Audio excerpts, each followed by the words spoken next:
बच्चों, चलिए स्टार्ट करते हैं एग्जाम्पल 10। एग्जाम्पल 10 में हमें क्या करना है, find the angle between the pair of lines. जो ये लाइंस के हमें पेयर दे रखे हैं, यहाँ से हमें एंगल निकालना है इनके बीच का, ठीक है ना। तो बिटवीन वाले बीच का इनका एंगल फाइंड करना है। तो ये कौन सी फॉर्म दे रखी है, फर्स्टली आप ये बता दो, वेक्टर फॉर्म है या कार्टेशियन फॉर्म है? कार्टेशियन फॉर्म है, क्लियर। तो हमें इनके बीच का एंगल निकालना है। जब भी हमें कार्टेशियन इक्वेशन दे रखी होंगी तो क्या फॉर्मूला होगा एंगल निकालने का इनके बीच का?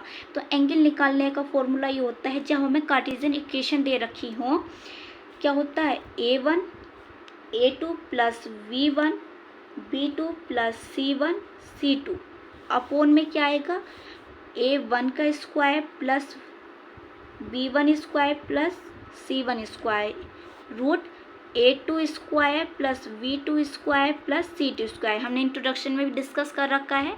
कार्टेशियन इक्वेशन होगी तो हम ये फॉर्मूला लगाएंगे, वेक्टर है तो ये फॉर्मूला लगेगा। तो आप पहले इंट्रोडक्शन की वीडियो जरूर देखें, ठीक है। हमारे पास ये फॉर्मूला होता है। अब यहाँ पता भी तो होना चाहिए कि a1 b1 c1 कहाँ मिलेंगे इस इक्वेशन में। देखो ये हमारे पास होता है, अगर दो इक्वेशन है तो इसे हम x1 मानना पड़ेगा, इसे y1 और इसे z1। तो ये क्या होगा, x2 होगा, ये y2 होगा और ये z2 होगा। तो आपको पता चला ऊपर की साइड तो हमें मिलेंगे x1 y1 z1। ये क्या होता है, इस पॉइंट से लाइन क्या होती है, पास होती है, क्लियर। और जो ये नीचे की साइड हमें गिवन है, ये क्या होंगे, इसके ये क्या होंगे, पैरेलल होती है। इस वेक्टर के ये क्या होंगे, पैरेलल होंगे। बी वेक्टर होता है नीचे का, क्लियर। तो वी वेक्टर की क्या होती है, पैरेलल होती है, ये आपको पता है। तो ये क्या होंगे, ये होते हैं a1 b1 c1, ये a2 b2 c2, क्लियर। तो ये a1 b1 c1 a2 b2 c2 ये मिलते हैं हमें नीचे, जो ये पैरेलल होते हैं। तो ये हमारे यहाँ मिलेंगे, ऊपर मिलेंगे x1 y1 z1। तो आपको कार्टेशियन इक्वेशन दे दे और आपको पूछे कि एंगल फाइंड करो तो आप कर सकते हो, क्योंकि आपको पता चल गया है कि a1 b1 आपको यहाँ मिलेंगे लिखे हुए। तो आप बिल्कुल a1 b1 c1 write down करोगे और फॉर्मूले में पुट करोगे और आपको आंसर निकालोगे, ठीक है ना। तो चलिए लिख लेते हैं। a1 क्या है हमारे पास 3, b1 है हमारे पास 5 और c1 हमारे पास है 4 एंड a2 हमारे पास क्या है 1, b2 हमारे पास है 1 और c2 हमारे पास है 2, क्लियर।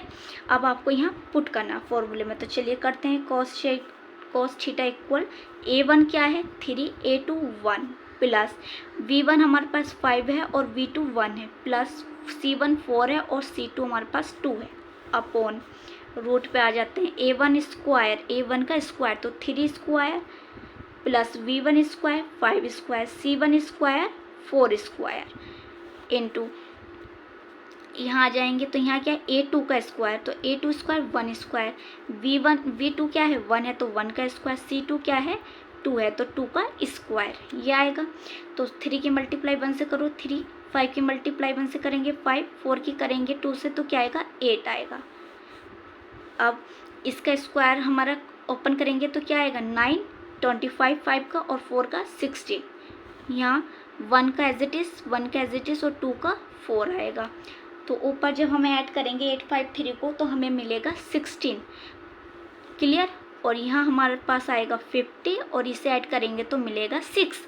अब ये बताओ 50 को मैं क्या ये लिख सकती हूँ 25 इंटू 2, बताओ लिख सकती हूँ या नहीं लिख सकती हूँ। तो ये 25 किसका होता है 5 इंटू 5, तो यहाँ से 5 जो है बाहर निकल जाएगा, रूट में क्या रह जाएगा सिर्फ 2 रह जाएगा।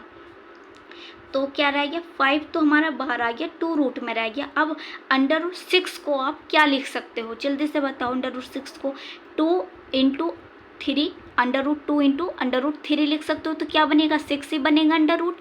तो इसे हम लिख रहे हैं √2 इंटू 3। अब 2 √2 की मल्टीप्लाई √2 से करोगे तो आपको क्या मिलेगा 2 मिलेगा और ये क्या बचा है हमारे पास √3 बचा है सिर्फ। 2 से इसे कैंसिल आउट करो क्या आएगा हमारे पास 8 आएगा। अब नीचे की साइड हम अंडर नहीं रखते हैं तो इसे क्या करेंगे रेशनलाइज करेंगे तो √3 ऐसे तो करेंगे हम।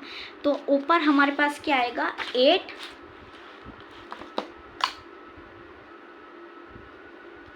क्या आएगा 8√3।